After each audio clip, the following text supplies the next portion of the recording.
नमस्कार, मी युवराज आणि तुम्ही पाहताय देवगिरी मराठी मंडळी. TCS नाशिक धर्मांतर प्रकरणात आरोपी निदा खान हिला छत्रपती संभाजीनगर शहरातून अटक केली होती आणि ही निदा खान संभाजीनगर शहरातील नारेगाव भागामध्ये MIM पक्षाचा जो नगरसेवक आहे मतीन पटेल याच्या घरामध्ये लपून बसली होती. पोलिसांनी तिला शोधलं, तिला अटक केली आणि कारवाई सुरू केली. यानंतर प्रश्न असा उभा ठाकला की या मतीन पटेलने तिला त्याच्या घरामध्ये का लपवलं आणि त्याने ती माहिती पोलिसांना का सांगितली नाही. या गोष्टी पोलीस तपास करत आहे, त्याचा फोनही जप्त केला आहे आणि त्याला अटकही होणार आहे. पण याबरोबरच महानगरपालिका छत्रपती संभाजीनगर महापालिकेने त्याच्यावर जोरदार कारवाई केली आहे.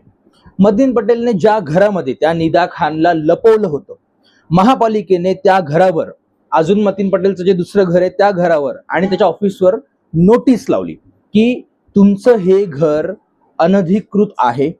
ज्या गुंठेवारी कायदा असतो, जमीन कायदा असतो, त्या कायद्यांमध्ये हे बसत नाही. यावर उत्तर मागितलं. यासाठी मतीन पटेलला 4 दिवसांचा वेळ दिला होता, पण मतीन पटेलने नियमात बसणारं एकही उत्तर दिलं नाही आणि अखेर 13 मे 2026 रोजी छत्रपती संभाजीनगर महापालिकेने पहाटे 5:15च्या सुमारास या सगळ्या त्याच्या 2 घरांवर आणि त्याच्या ऑफिसवर बुलडोझर कारवाई केली आहे. ज्या भागात ती निदा खान राहायची, कौसर कॉलनी, नारेगाव भागातील कौसर कॉलनीतील घर जमीनदोस्त केलंय. त्यासोबतच बिस्मिल्ला कॉलनीतील त्याचं दुसरं घरही तोडलंय आणि त्याच भागातील मुख्य रस्त्यावर त्याचं जे ऑफिस होतं त्यावरही कारवाई करण्यात आली आहे. आता महानगरपालिकेने काय उत्तर दिलंय? जो गुंठेवारी जमीन कायदा असतो, म्हणजे जो NA कायदा असतो, NA म्हणजे नॉन ॲग्रिकल्चर लँड.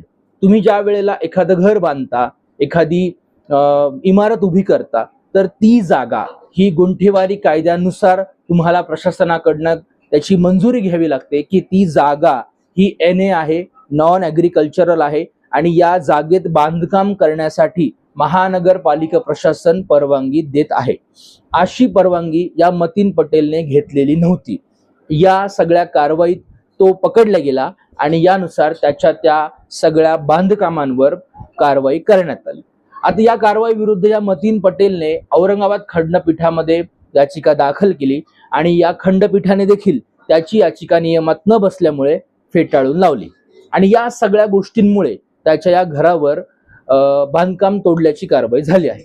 आता या विरुद्ध MIM पक्षाचे जे प्रदेशाध्यक्ष आहेत आणि जिल्ह्याचे माजी खासदार आहेत इम्तियाज जलील यांनी शेकडो कार्यकर्ते जमा केले आणि मध्यरात्री 12च्या सुमारास त्या अनधिकृत बांधकामापाशी त्यांनी ठिय्या घातला.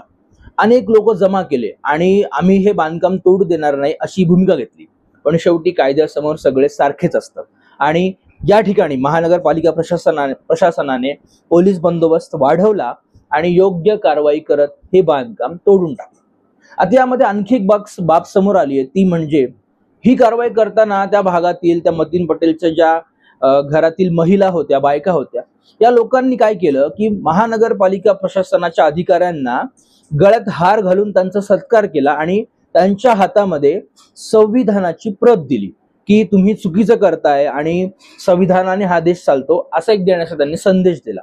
पण आता प्रश्न असा तयार होतो की आपल्या संविधानामध्ये असा कायदा आहे की ज्या वेळेला एखादा व्यक्ती आरोपी असतो कुठल्या ना कुठल्या गुन्ह्यामध्ये, त्यावेळी त्या आरोपीला तुम्हाला जर माहिती मिळाली असेल की तो आरोपी या ठिकाणी राहतो किंवा इथे इथे आहे, तर तुम्ही ती माहिती त्वरित पोलिसांना द्यायला हवी, ना की त्या आरोपीला तुमच्या घरामध्ये तुम्ही ठेवलं पाहिजे, त्याला जेवू घातलं पाहिजे, त्याची सोय केली पाहिजे. जर तुम्ही संविधानाला मानता तर तुम्ही त्या निदा खानला तुमच्या घरामध्ये आश्रय दिलाच का? तिचं राहणं, तिचं खाणं सगळं का केलं?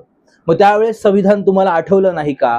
त्यावेळेला तुम्हाला संविधान असा नियम आहे हे कळालं नाही का? पण ज्यावेळी त्या मतीन पटेलच्या अनधिकृत घरावर, मी शब्द वापरतोय, अनधिकृत घरावर कारवाई झाली, तेव्हा मात्र तुम्हाला संविधान आठवलं. आणि राजकारण किती वाईट आहे. MIM पक्ष बायकांना समोर करून असं राजकारण खेळतोय, ही सुद्धा तितकीच वाईट बाब आहे. जर तुमची पार्टी, तुमचा पक्ष या देशामध्ये आहे तर तुम्ही भारताचं संविधान मानलंच पाहिजे. जी व्यक्ती तुमच्या संविधानाच्या विरोधात कारवाई करते त्या व्यक्तीला तुम्ही समर्थन न देता तुम्ही संविधान पाळलं पाहिजे, एवढंच यामधनं समोर येतं.